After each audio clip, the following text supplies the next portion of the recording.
This Father's Day at Lowe's, score free gifts for the greatest dad.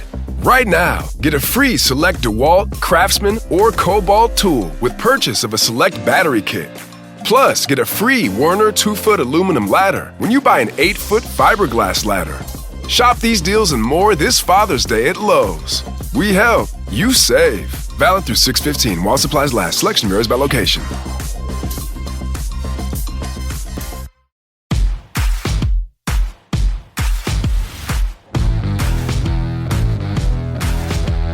Welcome to the Dogs Podcast with your hosts, Blake Reneker, Justin Charles, and Josh All.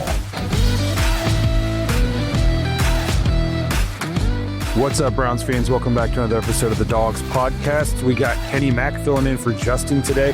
Justin's on vacation. He forgets that he's going on vacation a lot of times, and he'll commit to things for a while he's gone and then text us the day before and be like, guys, I forgot that I'm going to be on vacation tomorrow. I told him today that we needed to teach him about the calendar app in his phone. But so we got Kenny here stepping in for us, coming to you guys virtually. Some busy schedules this week, but we're excited to bring you an episode here on week 2 of OTAs. Got a lot of good stuff to get into.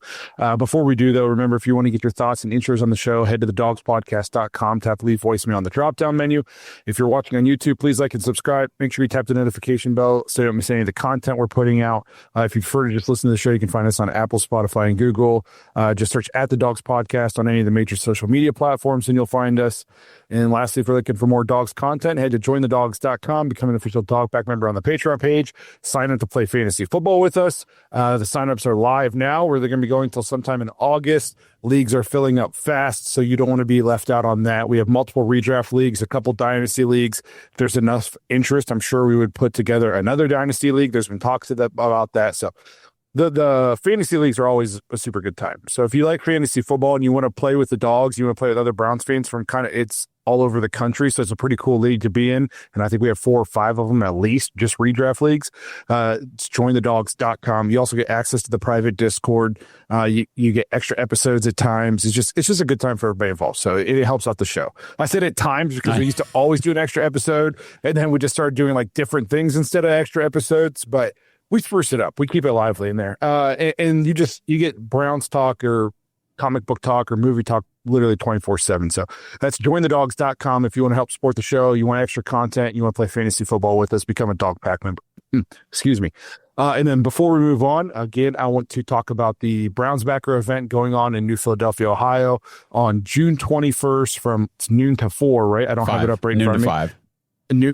Noon to 5 at Wabash Lanes in New Philadelphia. Bowl with the Browns legends. There's going to be a bunch of former Browns players there, current Browns players. Sugar Dre Donovan is going to be there, boxing from champion from T County. It's going to be an awesome time. Get pictures with these guys, get autographs, bowl, eat. I think there's raffles and all kinds of cool stuff going on there. You don't want to miss it. The T County Browns backers are awesome. They have some of the best gear.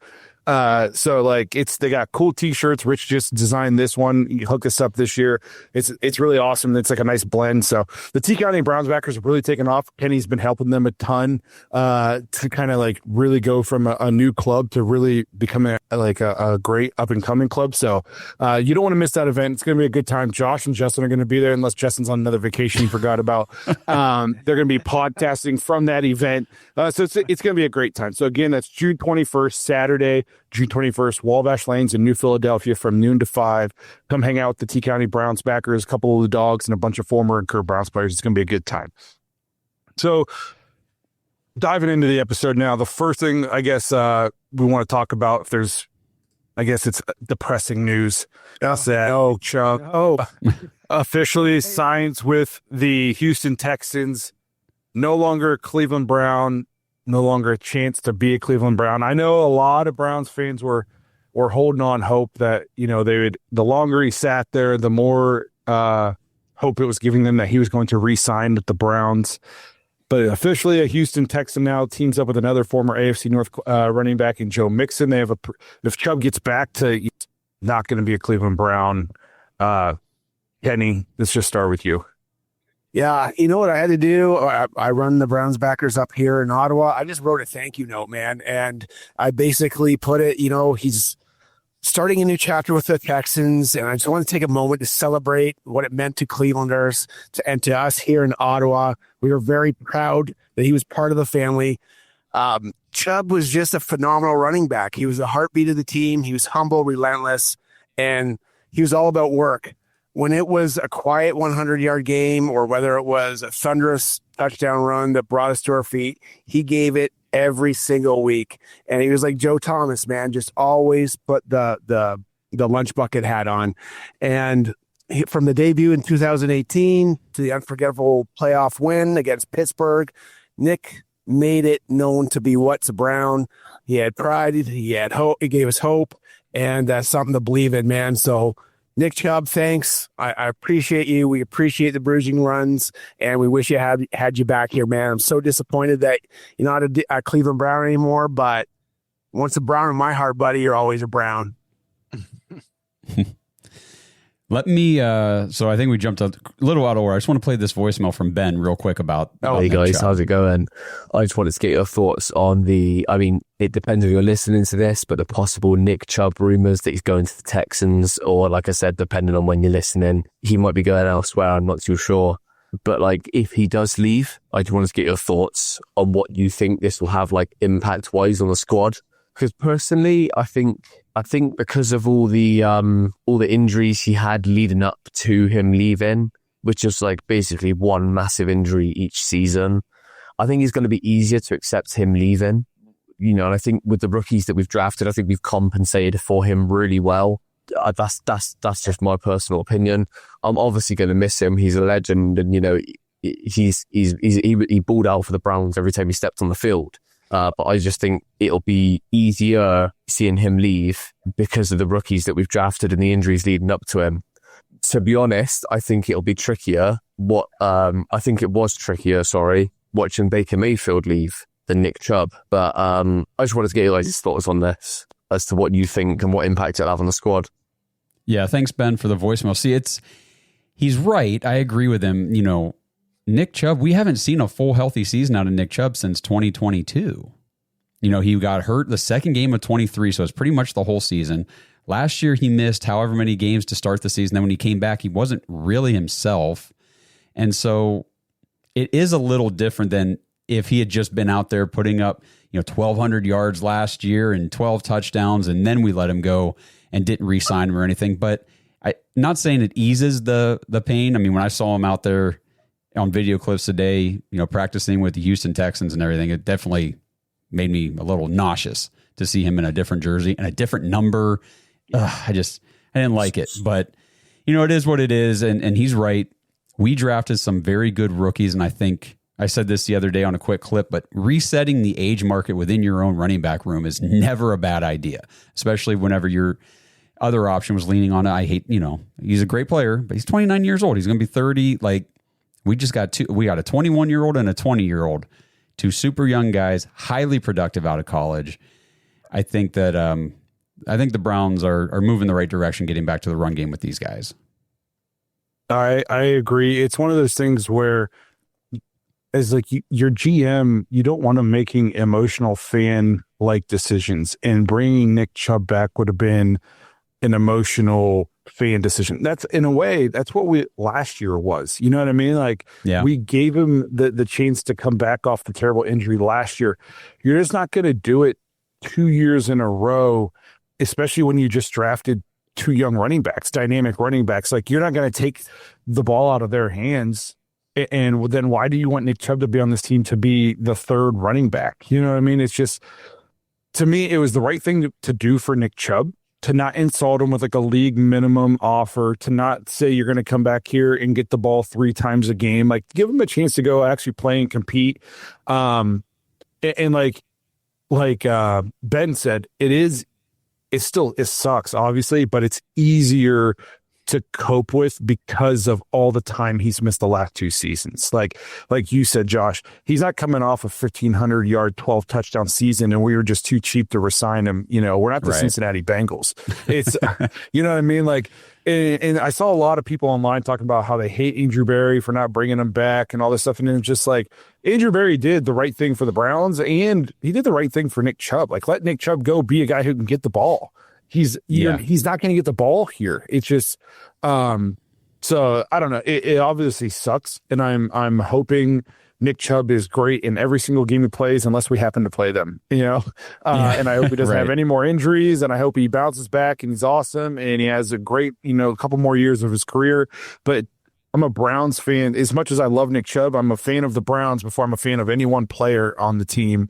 And what was right for the Browns was to draft the running backs and go younger. And that's just the reality of the business we're in. Right. And, if you're a fan of Nick Chubb, it's selfish to want him to come back to Cleveland, like you said, to be the RB3. You know that Judkins is going to dominate the touches. You know that they have a role in mind for Sampson. They just had Jerome Ford take the pay cut. There's not much left for anybody else to have him, if he signed back here, it would be on a very minimal role with the offense. So if you're truly a fan of Nick Chubb, it does suck to watch him go somewhere else, like I said, and wear a different jersey. But you want him to go have that opportunity to compete, like you said, revitalize his career. Who knows? Maybe he gets everything back on track, avoids injuries, avoids the downfall at the age cliff and all that stuff for the next couple of years, and has a great career. That would be awesome. But it was not going to happen here. No, and it's not like we traded him to purgatory or something. He got to sign with a playoff team that has C.J. Stroud at quarterback and another running back in the backfield to split some carries to hopefully help keep them both.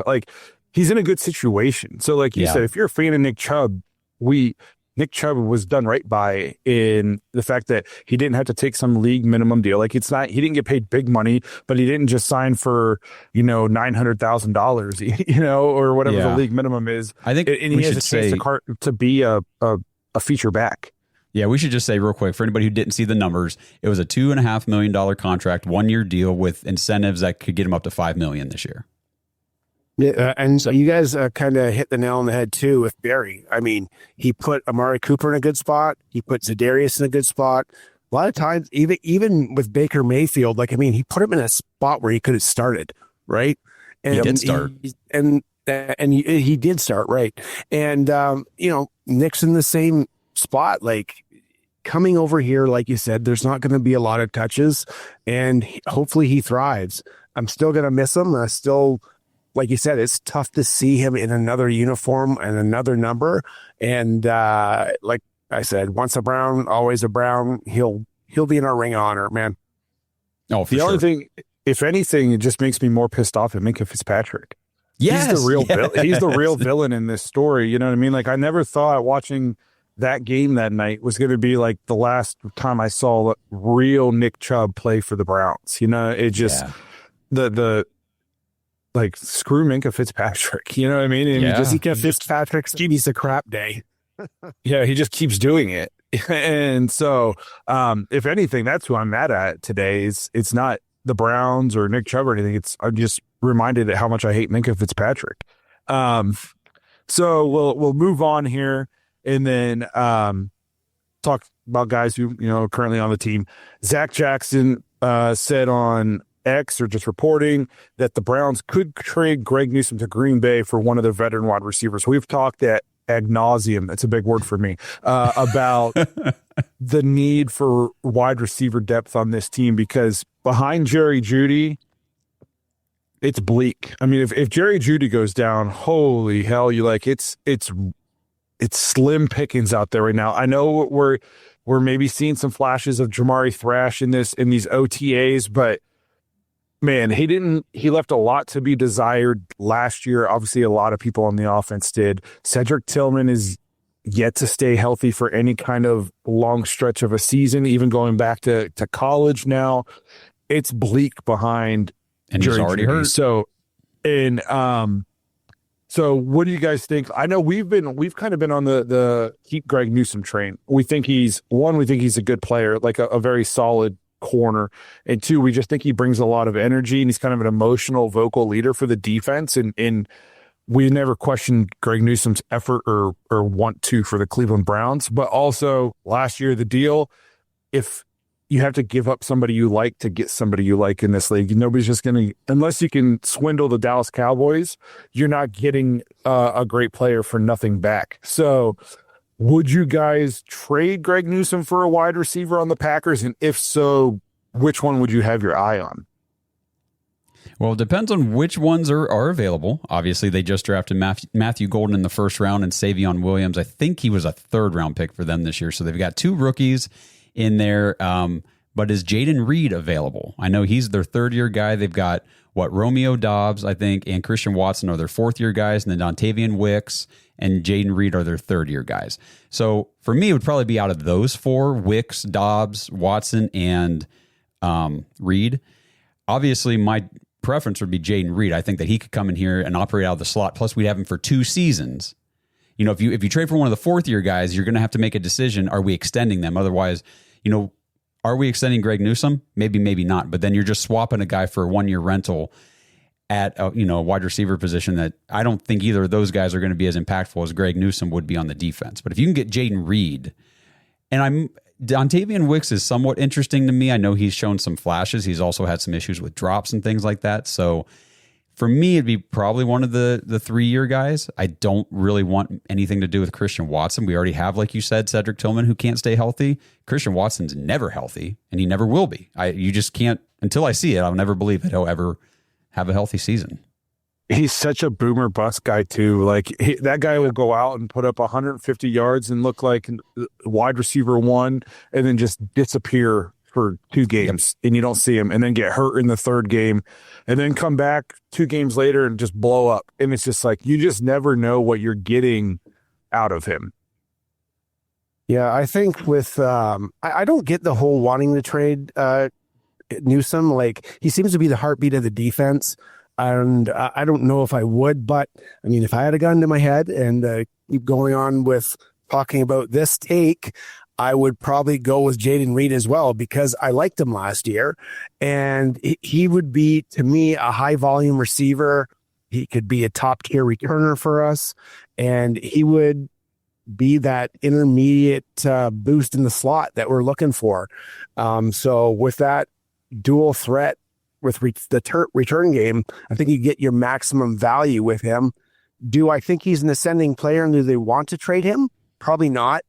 I think maybe Romeo Dobbs would be a consistent, reliable possession receiver for us. And I think he'd be the most likely they'd want to trade. Christian Watson, I have the same view as you. I just don't think he's going to stay healthy. I think you could swap him out for Coleman and they'd be the same thing almost. So why do you want to trade or have the same thing that you're already having a problem with? This episode is sponsored by Omaha Steaks. Browns fans, this is it, the final push. It is Father's Day this week, and make sure you get the dads in your life the best steak experience from Omaha Steaks. Head to omahasteaks.com right now. Get one of their Father's Day packages for the dads in your life, and when you check out, use promo code BARK, B-A-R-K, for $35 off your order. Tried and true, proven, I can vouch. Omaha Steaks as Father's Day gifts always goes over well. It's what I do every single year, and I'll be doing it again this year as well. So if you've waited till the last minute to shop, forget about it. Order Omaha Steaks this Father's Day. Give Dad the world's best steak experience with Omaha Steaks. Visit omahasteaks.com for guaranteed perfect gifts that deliver legendary quality, and for an extra $35 off, use promo code BARK, B-A-R-K, at checkout. That's omahasteaks.com and an extra $35 off with promo code BARK at checkout. See site for details. Since 1989, Mount Hope Fence has set the standard in outdoor living. From decks and railings to fences and patios, we've got you covered. Our lineup features top brands like TimberTech, AlumaGuard, Preferred Railing, and Unilock, along with our own premium Duralux vinyl products. For over 30 years, we've partnered with contractors ensuring reliable job site delivery. Discover quality and excellence in all things outdoors with Mount Hope Fence.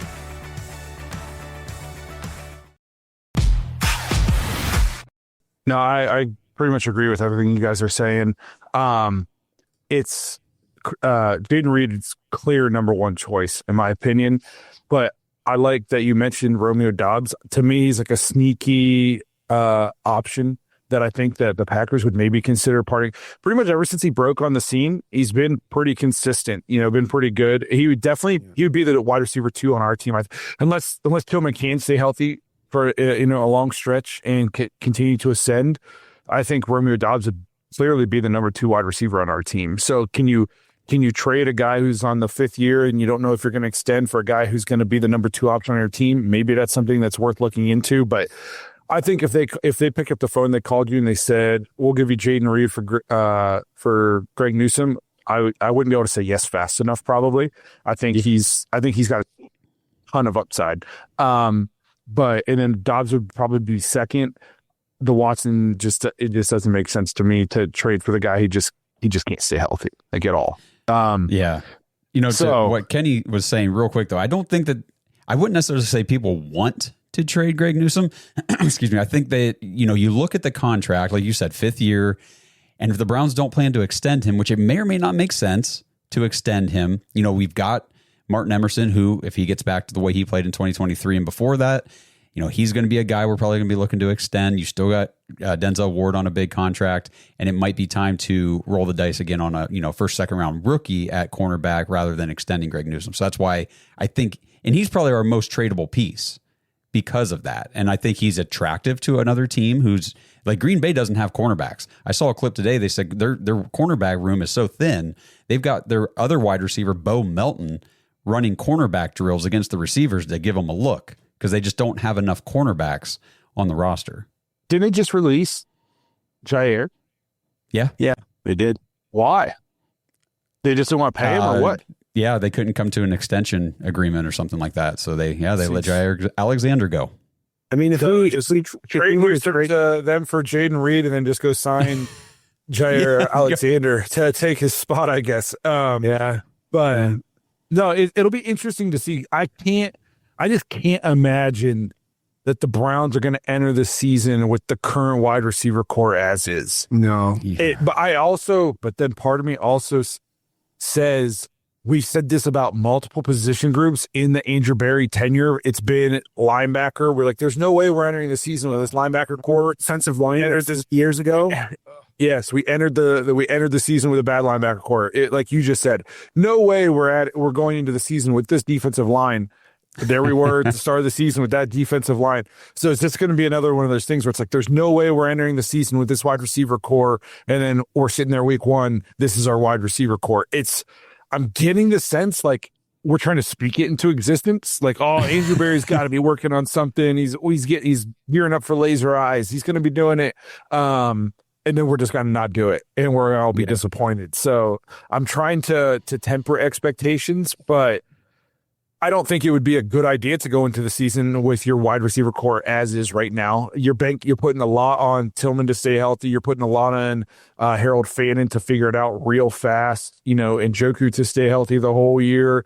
Somebody else to be able to block so Njoku can run more routes. Like it's just you're putting a lot on some of these guys that you haven't necessarily been able to depend on all the time for one reason or another.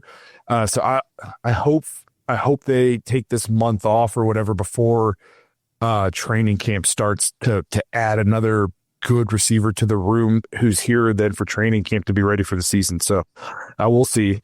But talking about camps, we're currently in minicamp, second week. The big thing every day out of minicamp is QB trackers. I don't know. Has any other team?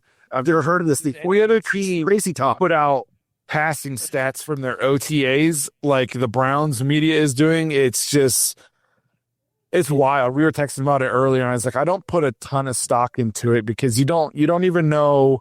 First of all, they're just combining all the stats. So like 11 on 11 is way different than 7 on 7 and it's way different than just passing drills. They're putting all these into it. Right. There's no context to any of it, who anybody's going against.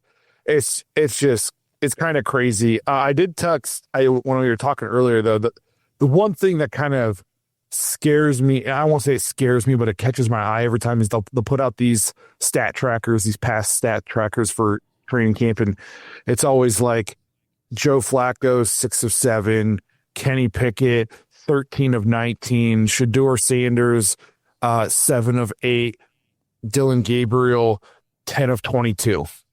And I'm like, what? You know what I mean?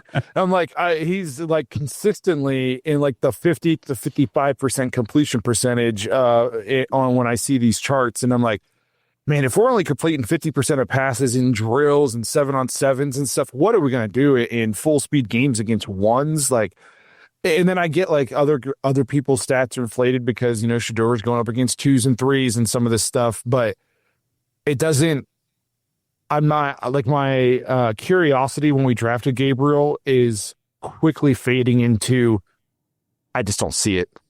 I just don't see that happening. Yeah. And then the other thing too with, who are these guys going against is also who are they throwing to? Now, obviously we just talked about wide receivers. We have Jerry Jeudy, who is the wide receiver 1. He's obviously running with the first team. And after that, there's nobody there. Cedric Tillman, sidelined with a minor injury. Mike Woods, sidelined with a minor injury. David Bell, still sidelined recovering from his hip surgery. So it's Jeudy. Now Deontay Johnson's finally back. He wasn't there, the last 2 weeks. Now he's there. And after that, it's just Jamari Thrash and a bunch of UDFAs. The thing is, like, the highlight clips of Shadur making his passes, the ball placement, he's putting it where UDFA guys who aren't going to be on a practice squad in September can make the play. Like, that's what's impressive to me. Yes, every video I see, and it's not just like from one person. Pretty much the only person who doesn't think that Shadur Sanders has been arguably the best quarterback at camp for us is Tony Grossi. Everybody else that he's even changing his tune though. Is saying that Shadur is been, it's Flacco and Shadur and Shadur's just like creeping up every single time. Like at some point he's going to get he's got to get first team 11-on-11 reps. I know we're only in minicamp. It's only been 6 practices or whatever it's been, but to at least everything I've seen and everything that's being reported, he's been impressive enough that he's earned the right to at least have some goes at the ones to see how he can compete. Well, if you combine all their stats from all 3 trackers that came out, Joe Flacco's 10 for 17. He's 58.8%. He's got 2 touchdowns, 0 interceptions. Kenny Pickett is 20 for 34. He's 58%, 6 touchdowns, 1 interception. And again, who knows how much red zone these guys have had, but just listen to the numbers. Dylan Gabriel, there's a combined 143 attempts. He's got 53 of them, and he's only completed 27 passes for 50.9%. And then Shadur setting the bar, 27 for 39, 69.2%. And it has to go with what you're saying about that ball placement. We've said all along that guy's elite as far as ball placement is concerned. When he was at Colorado, and we just touched on this 2-3 days ago, he couldn't step into his passes. There's a reason why he had to fade back and back and back. Guys he wasn't getting enough time from his offensive line. Guys were running comeback drills, and that takes time to get the ball to, or he's going to throw it long and he's got to go way back, So yeah, did he take some unnecessary sacks? He did, but you can see what happens if he has time to step into a pass and have some time. Now what he has to do, he's got to go to the next level. The next level is Myles Garrett coming at you. The next level is TJ Watt coming at you. And then you got to step in and still try and make those. And that's going to be what defines him.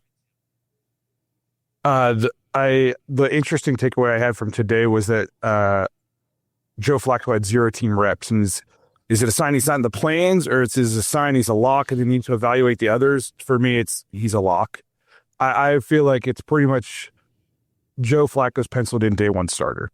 And the rest of this is just to see, you're just evaluating your other quarterbacks, in my opinion. I would look for Joe Flacco to be getting the number 1 reps come training camp, basically exclusively. Yeah, because training camp is when you're actually prepping and getting ready for the season. So that's when it's like, hey, if you're penciled in as the starter week 1, it's time to start getting ready. We got to fine tune this thing. We got a month or so. Preseason's coming up, and then boom, it's football time. So yeah, I think the 0 reps for Joe Flacco, as soon as I saw that, I'm like, okay.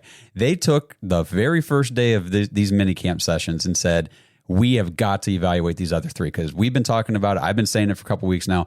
Cannot go into training camp with these 4 quarterbacks on the roster. It's just not going to work out. There's not enough like legitimate reps to get these guys anything in training camp. So somebody's going to be the odd man out, and I think they got the 3 guys that they're trying to decide between now. Yeah, so Joe Flacco's backseat was basically confirmed by several sources, and by interview with Stefanski, he just confirmed it was intentional. He's saying the goal was to evaluate the guys as much as we can. By that, he meant the guys that were under 26 years old, or 27, I guess, since Kenny Pickett just had his birthday. Yeah. So how do you see the rest of these three shaking out in terms of trade? Like who's going to be the odd man out, I guess, because I personally, I think we've talked about this. I think Flacco start week 1, and unless the season's going much better than we're all expecting, I think Shadur will be starting at some point. But who's going to be in that number 3 role? Is it going to be Pickett? Is it going to be Dylan Gabriel? What do you guys think? For me, it makes more sense to have Gabriel because he's on the rookie contract. And I posted this earlier. I said there's unknown upside with him. You haven't seen it, so you don't know what you have there, but they spent so much time with him. They invested a lot into him, and he's on that rookie deal. You kind of know, like, if Kenny Pickett's your quarterback 3, well, he's not going to be on the roster next year probably. You're not going to put any big money into your quarterback 3. So I don't know if it makes a whole lot of sense, but it might just come down to who demands more on the trade market if that's the way the Browns are going. That's exactly what I was going to like. I think Kenny Pickett's going to get you more on the trade market. I think you could put Dylan Gabriel on the trade block right now, and I don't know if you'd get an offer. Other than maybe Miami, which was just speculated about that they were interested in him in the draft. We talked about that, why the Browns took him at 94, and then as soon as they took him, 4 picks later, the Dolphins traded that pick at 98 to the Raiders. So I think they may have been gunning for him, or at least the Browns thought they were. Well, there's a couple. Oh, go ahead. I was just going to say, if you put him on the block, you're not getting a third. No. You know what I mean? Like you're getting a 6th or a 7th, right, probably. So, and you're not just going to toss away your 3rd-round draft pick that quickly, I would assume. So to me, I think Kenny Pickett's still in play as like a trade target for the Saints, depending on how their quarterback situation's looking with Rattler and Tyler Shuck down there in their mini camps and stuff like that. So, but at least everything I'm seeing, I think Shadur is clearly, at least I'm starting to really feel like I was already high on him, and nothing has happened to make me go down at all. If anything, I'm higher than I was before, and I was already high on him. Yeah, I mean, him and Flacco are just a perfect fit for Stefanski's offense and what Tommy Rees can help us out with. I just kind of see the 4 quarterbacks in 2 tiers. You have Flacco and Shadur, which can kind of do the same thing, can run the same offense. And then you have Kenny and you have Dylan, which are guys that are super athletic, running RPO, and you can get them to do kind of off-script plays, right? But that being said, I don't really see how they fit in our offense. It's great to have that. And, it's great to have those athletic guys. But if the best they can do is just intermediate throws, we want to push the ball with deep passes. That's what Tommy Rees wants, the ball deep down the field. So what are we really doing with those guys? And in my head, I'm kind of just scratching my head going, well, what did we really get Dylan Gabriel for? Because I need a free safety on this team. I'd like a couple more receivers on this team. I might even like a 3rd tight end on this team because we want to use multiple tight end sets. So what are we doing? Maybe we can get that by trading Kenny, but I'm not 100% sure. This Father's Day at Lowe's, score free gifts for the greatest dad. Right now, get a free select DeWalt, Craftsman, or Cobalt tool with purchase of a select battery kit. Plus, get a free Werner 2-foot aluminum ladder when you buy an 8-foot fiberglass ladder. Shop these deals and more this Father's Day at Lowe's. We help, you save. Valid through 6/15 while supplies last. Selection varies by location. No, I saw something and I apologize, I forget who posted on X today, but they said, for everybody who's out there saying, the Browns need to trade Shadur or he's the one that they're going to trade, go to the Browns Pro Shop, the Browns team store, and just go look at their merchandise, look at their t-shirts. First of all, the only jerseys you can buy right now are Shadur Sanders, maybe Quinshawn, and Myles Garrett. That's like it. Okay. Wow. And then you go to the t-shirts, it's Shadur Sanders jersey shirts, and then it's Shadur Sanders graphic player t-shirt, and then there's like 3 different variations of those. I don't see those made for anybody else. Shadur Sanders is on this team. Yes. And it's, I guess then it begs the question for me is, did we luck out? Because I think we might have. Because the kind of the talk, and I was sneaky intrigued by Dylan Gabriel pick, but there's just so much of the talk has been like, it doesn't look like an NFL quarterback. Like that's what a lot of the talk is coming out of these sessions. And it's like, we took this guy in the third because we were so high on him.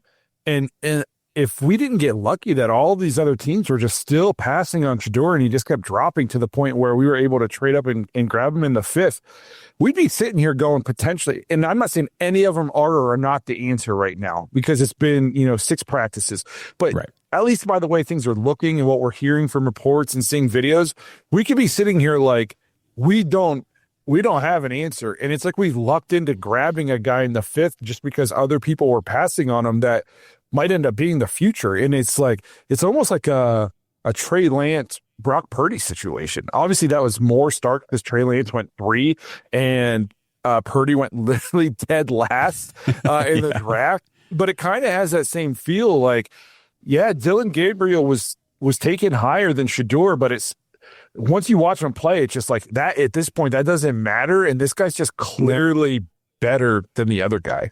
There were 2 throws today on the highlights, and Cameron Justice on X puts out some great compilation videos that she takes during, and I love watching her stuff. Shadur Sanders, he opened up the team drills. His first throw, I believe it was that deep pass down the, to the end zone for Gage Larvadane and for a touchdown. I mean, perfect placement. The guy burnt his guy, and Shadur put it way out in front of him, and he walks right in for a touchdown. And then the next one was the pass to Deontay Johnson on a comeback, like a curl route. And it was one of those where he fit it in like the triangle window of defenders. You have to put the ball in the perfect spot or it's getting batted down or popped up or picked. And I mean, he fit it right into Johnson. And it was like, that's an NFL throw. 2 of the, I mean, there's a bunch of clips out there, obviously, but those 2, I was like, those are NFL throws right there. He just throws with great anticipation, and you don't have to have Josh Allen's arm if you can throw with great anticipation and the ball's out on time. You know what I mean? So, I didn't mean to turn this into like a Shadur glazing episode. And I know that's what people are going to like. There's the people who if we put out an episode that was Shadur in the headline, they won't even watch it and they'll just comment about how we don't deserve him and how we're bashing him, even if the episode is about how much we like Shadur. And then there's the people who, if you say anything good about Shadur, it's you're glazing him. He's the 5th round pick. He's not even going to make the team. It's just like, there's no middle ground for people. Like you just kind of talk about the guy. You have to either be obsessed with him or you have to hate him. There's no middle ground. How about I'm just excited for him because he looks good. And what I've almost been even more impressed with on the field is off the field, just the way it seems like he's preparing. Every time he steps up to the microphone, like today they asked him, I don't know 100% know what the question was because it was kind of quiet, but his answer was like, the way I look at it is I have time, and when it's my time to play, then that's when I'll get to play. But for now, I have time to sit and learn from the vets. He's just coming. Everything we're seeing from him in front of the microphone since he's been in Cleveland is such a stark contrast to literally every single media report about him in the pre-draft process, to the point where it's like, who's blowing smoke where? You know what I mean? Like, there's no way this is the same guy that supposedly just tanked interviews and was just so disrespectful. Oh, we haven't seen any of that since he's been here. It's model citizen, perfect behavior, great in front of the mic. I'll get to play when I get to play. For now, I'm just lucky I get to learn from. I mean, like it's complete opposite of everything we've heard about him during the pre-draft process. What I love is. He was completely coached up for the media. Like he does so well before and after the combine. I don't know. He just had a bad day against the Giants. Like they seem to be the biggest culprit of like why he was poor. Sure, we've heard rumblings from like other teams, but they haven't been as pronounced as say the Giants. So I don't know what he did that day, but I don't know if he deserved that tumble based on what we're getting so far between the talent, the ability to lead people and the ability to even just to be interviewed, like I just think the guy's got a lot of charisma. And I know some guys commented that they think I'm crazy to like think he's got charisma and that'll do anything. It goes a ton in the huddle. Guys will follow him. Guys will follow him. I think that'll go a long way. This episode is brought to you by Bodden Sports.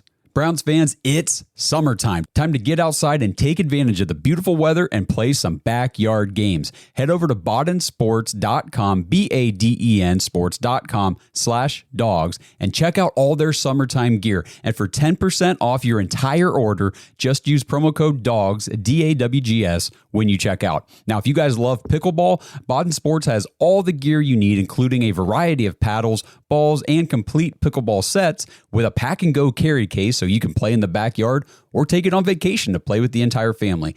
Bodden Sports also has volleyball and badminton sets, croquet, horseshoes, bocce, and even Vikings chess. And no summer break is complete without some good old-fashioned wiffle ball.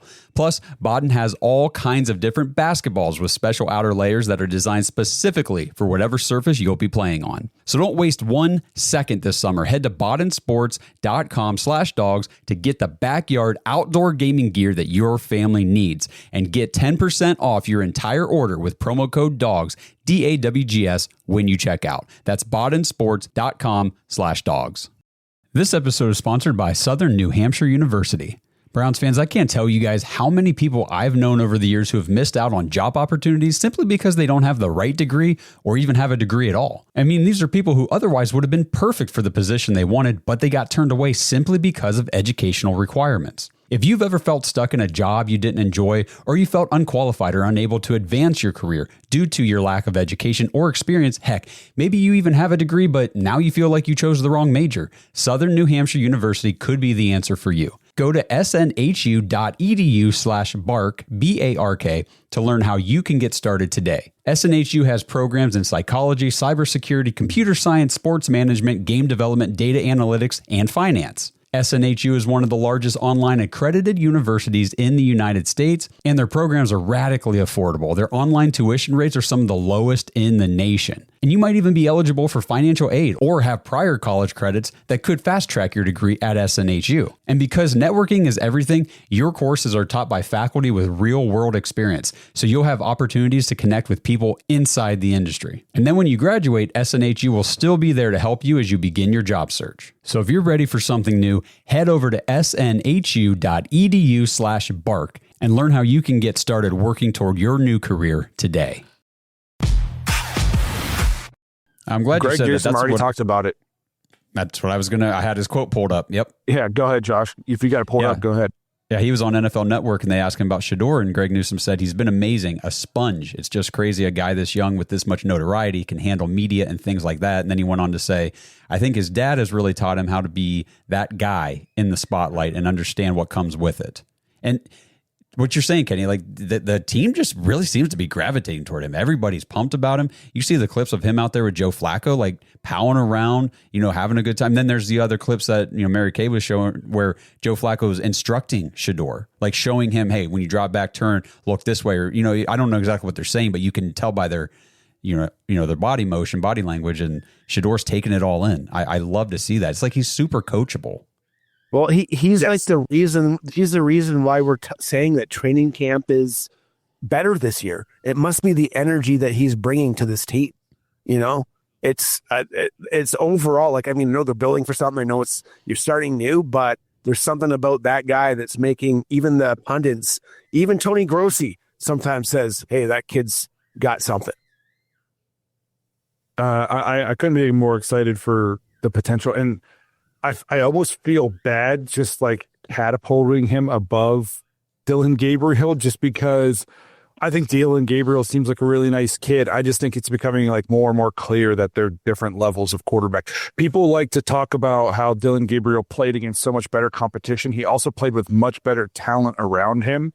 You know what I mean? Like if you would have put Shadur on Oregon, he would have excelled. You know what I mean? So, but yeah, I'm excited for the future. And man, if he can be the guy, now all of a sudden the future of this team looks so much brighter. You got a quarterback on a rookie contract who could be the future. You have 2 first-round draft picks now next year that could be potentially top 10, top 15, worst case scenario probably. Like maybe Caleb Downs is sitting on this team next year. It's just like if he can be that guy, it's just like, man, the window for this team just opens back up a lot faster. And all of a sudden now you got 2 young running backs, you got a quarterback on a rookie deal, you got two first-round draft picks. It's exciting to think about. And I wanted you talked about his pass to Deontay Johnson, so I kind of wanted to talk about Deontay Johnson. I know we're circling back to the wide receiver thing. I think he's either going to be a Pro Bowler this year or he's cut by week 2. And there's just like going to be no in between on that. If he can get his head right and catch the ball and be here with the team and be bought in, potentially steal of the offseason, because the guy is a very good wide receiver, could be a great compliment to Jerry Jeudy if his head's right. You know what I mean? And if his hands are right. I just think there's no in between. This guy's either going to catch 1,100 yards and 5 or 6 touchdowns, or we're going to be talking about how he got the boot out of town in week 2 because of a bad attitude. I just don't see any in between here. Dude, if it's that route of the week 2, I don't think he makes it through training camp then, because obviously the problems are going to start and they're just going to be evident. But, a lot of the rumblings I was reading about from him from last year in the different situations he was in, he wasn't happy with his role in the offenses, and whatever that led to. But man, what offense do you have a better opportunity in than the Cleveland Browns? We literally have nobody other than Jerry Jeudy. You can be the wide receiver too and be the main intermediate area target for this team. And that's where Kevin Stefanski wants to work. So you could be that guy. I mean, you're right. If he can get his head right, he could have a big season. It's a lot to hope for, but I do think that's the ceiling. He could feast in this offense. The guy he's open all the time. I mean, he torched the Browns sometimes. He's so hard to cover. He's a very good wide receiver if his head's in the game. So could either be a fast boot out of here, or we could be talking about a Deontay Johnson Pro Bowl season at the end of the year. There's going to be no in between. He's either gone before week 1 or we're going to be talking about how he's the steal of the offseason come the end of the year, and how we have a great dynamic duo at the wide receiver position. So I'm hoping for, man. That's what I'm hoping for. Please. I think that pretty much wraps up Minicamp today. Did I miss anything? I'm trying to think. Obviously Myles Garrett's back in town, and he looks like he's in shape, by the way. So everybody who's freaking out that he wasn't at the voluntary stuff last week, I think he seems okay. I mean, my gosh, anytime that guy has his arms out, I mean, it's like, holy crap, that's not human. Yeah, that guy is and huge, then the way man. he was moving through his drills towers me. Man, he's got the speed. You're right. He's been working out. He has not lost a thing. I've seen Diabates all over the place in camps. I'd like to see. They're really the quarterbacks. I don't know if you noticed, they're practicing those play fakes, man. Those hardcore play fakes. I mean, our running backs look good through their drills, but those are just drills. Right. One thing I'd like to see, I don't know if there's one thing you guys want to see, but this year I'd really like to see, and Blake talks about it all the time, is the defensive tackle collapsing the pocket and creating that pressure. Then Miles, McGuire, Alex Wright, those guys can feast because they're cleaning out the quarterbacks then. I'd really like to see that pressure, at least in this mini camp. What I kind of like is that I was talking to a guy at work. We don't have any contract issues going on right now. You know what I mean? We got the Miles thing. It was early in the offseason, but the Browns did a good job of nipping that in the butt and getting it figured out. The Bengals aren't paying Trey Hendrickson, and they won't give their first-round draft pick money. I know. Neither of them are practicing. Yeah. You don't know what's going on there. Souring the relationship with you. You just put this guy in the first round, which means he was the first guy on your draft board in terms of where you were, and you had to spend the most time with him. You had to, do the most investigations on him to know him as the person, and to take him in the first round. And then you did all that, took him in the first round, and now you won't just give him what is basically considered a standard first round draft pick at this position. They're pretty much all standard, year after year. Yeah. This is pretty much the standard, and they won't do it. They're trying to make an example out of their first round draft. This is the guy that what are you doing? What a cheap, terrible terrible franchise. I don't care what anybody wants to say about the Browns. The Bengals are a joke of a franchise. That is so embarrassing that you won't pay this guy on top of you. Not only will you not pay him, but what is basically just a standard rookie contract. You drafted him, what I would assume is to replace the other guy you don't want to pay. And now you don't have either one of them. And then even if you do get Shamar Stewart to sign, he's gone unless you repair this relationship real quick. Why does he want to be here? You know what I mean? It's unbelievable what's going on there. And I mean, it's 0% surprising that it's the Bengals and they're the team doing it. And then in Pittsburgh, TJ Watt not showing up to mandatory minicamp because he wants a new contract. So let's just go poach either TJ or Trey Hendrickson at this point for the Browns. I think that'd be super funny. It's Andrew Berry again, though. I mean, sticking it to some of these other teams. I mean, you know, whether you agreed with it or not at the time when they gave Myles Garrett the contract extension, you know, the highest paid non-quarterback in NFL history at the time. Look what it's doing to these other teams. TJ Watt, Trey Hendrickson, these other top pass rushers in our division are saying, hey, the Browns just paid this guy. We would like paid as well. And we're creating difficulty and controversy in other organizations by the way we pay our players. And I love it. I think it's awesome. It's awesome. And I love that we're not having that problem. Like, it seemed like the sky was falling 2 months ago, 3 months ago, however long ago that was. And then we got it figured out. And now, like, we don't have any of those issues. If it wasn't for the Browns' just absolutely brutal schedule, at least the way it sits today, the way it looks, I'd be so optimistic about this year. Like, you know, just based on the rookie talent we added and what we're seeing out of Shadur and some of these guys, these depth pieces we added in free agency leading up to the draft, I'd feel pretty good entering the season. It's just looking at the paper or the schedule on paper right now just has me like, it doesn't matter. And until we get into some games and I see which teams are going to fall off and which teams are going to ascend this year, because it happens every year, it just looked bleak based off schedule and the last time I saw this team on the field. But I think you guys talked about it, the vibe just feels so much better when you get rid of just like the dead weight in the constant QB controversy. It's just relieving. It just feels lighter and better.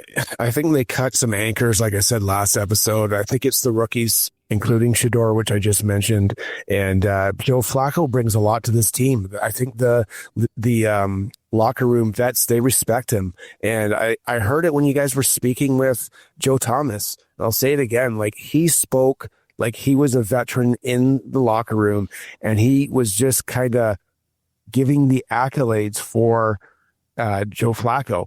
And it just seemed to me from that point, because I thought it was going to be Kenny Pickett, because he was the first guy they signed. You know, it was in the first in the acquisition cycle of any quarterback, so he's been there the most. But now I just think it's Joe Flacco is going to steady the boat for at least the first 6 games, if not more. Good. All right. Well, do we want to touch on Rodgers, or we just want to wrap it up? No, let's talk about Aaron Rodgers real quick, because Myles Garrett had the quote of the day. Dude, that's such an odd fit for the Steelers, man. Like that, like Aaron Rodgers likes all the control. And if I think of the Steelers, I even think of like Chuck Noll with Terry Bradshaw. Chuck Noll had all the control, you know. Bill Cowher had all the control. Mike Tomlin has all the control. You think of Aaron Rodgers has all the control. Like, I just feel like that's a stick of dynamite waiting to go off, and it's not going to go off well. To me, it just keeps them right in like I think they'll be a tough out. They're going to be a tough game, you know, just like they are every game, every year. And they're going to win 8 to 9 games. And maybe they'll sneak into the playoffs and lose in the first round, unless he really turns back the clock and bounces back in a big way. But I still don't feel super good about their offensive line. And their wide receiver core, they traded Pickens, and now they got DK, and that's it.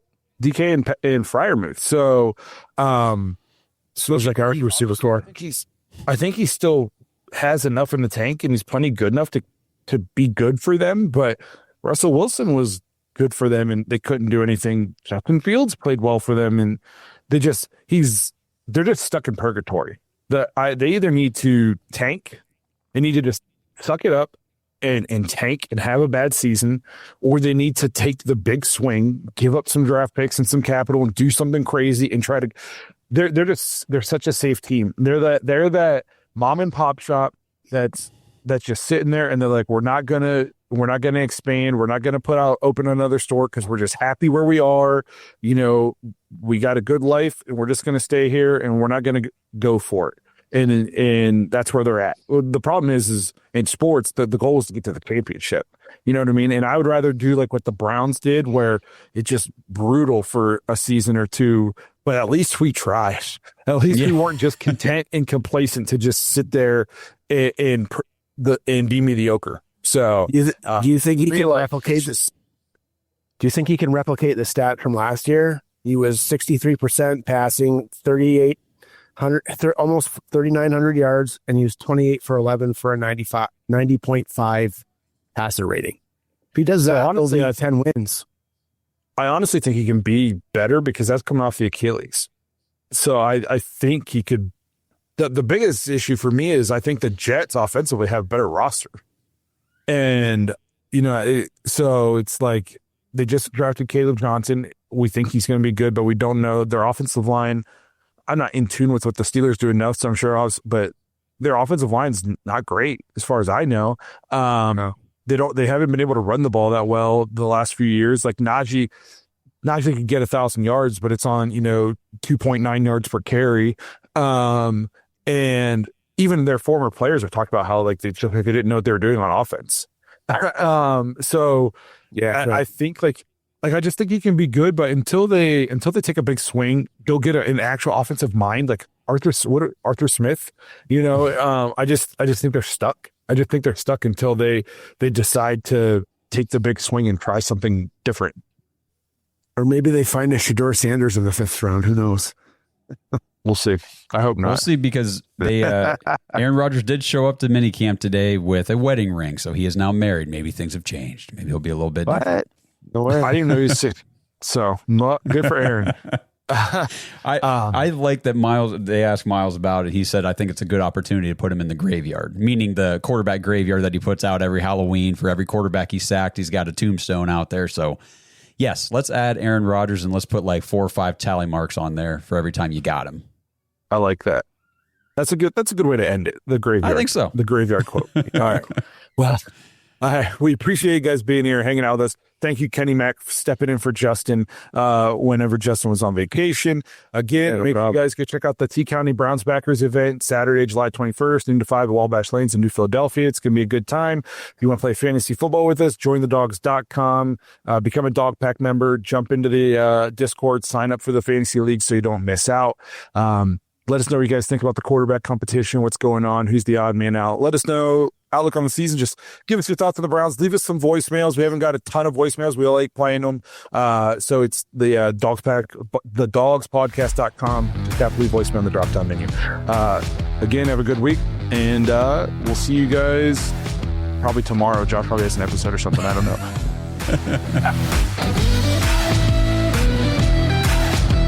Thanks for listening to another episode of the Dogs Podcast. Make sure you subscribe on YouTube and follow us on Twitter at The Dogs Podcast. Get your thoughts on the show at thedogspodcast.com.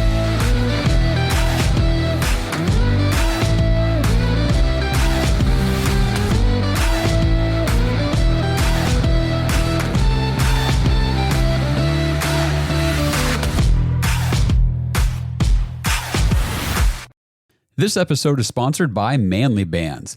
Guys, is your wedding band old, outdated, or just not the same taste you had when you were younger? Or hey, maybe you're about to get married, but you don't want to deal with the salespeople at the jewelry stores. Manly Bands has the best wedding bands made specifically for men. They have the classic, timeless gold and white gold styles, but they also have rings made from platinum, black zirconium, tungsten, titanium, even materials like meteorite and dinosaur bone. Yes, your wedding ring could be made from a dinosaur fossil. That is a real thing. They also have different ring collections, like their Jack Daniels rings made from actual Jack Daniels whiskey barrels. They also have Lord of the Rings and DC Comics band collections. Head over to manlybands.com/dogs and take advantage of their 30% off sale with free shipping. Plus, use promo code DAWGS, DAWGS, when you check out for another 10% off your order. Now, every Manly Band comes with a free silicone ring, and if you don't know your ring size, that's okay. You can order a free ring size chart from Manly Bands to make sure that you know exactly the right size before you order. And then if you get your ring and it doesn't fit just right, you can always return it or exchange it without any hassle. And I know this because I like my rings to be a little more loose, and the first band that I got was just a little too snug for the way I like to wear it, so I exchanged it, and the whole process was quick, easy, and I had my new ring in no time.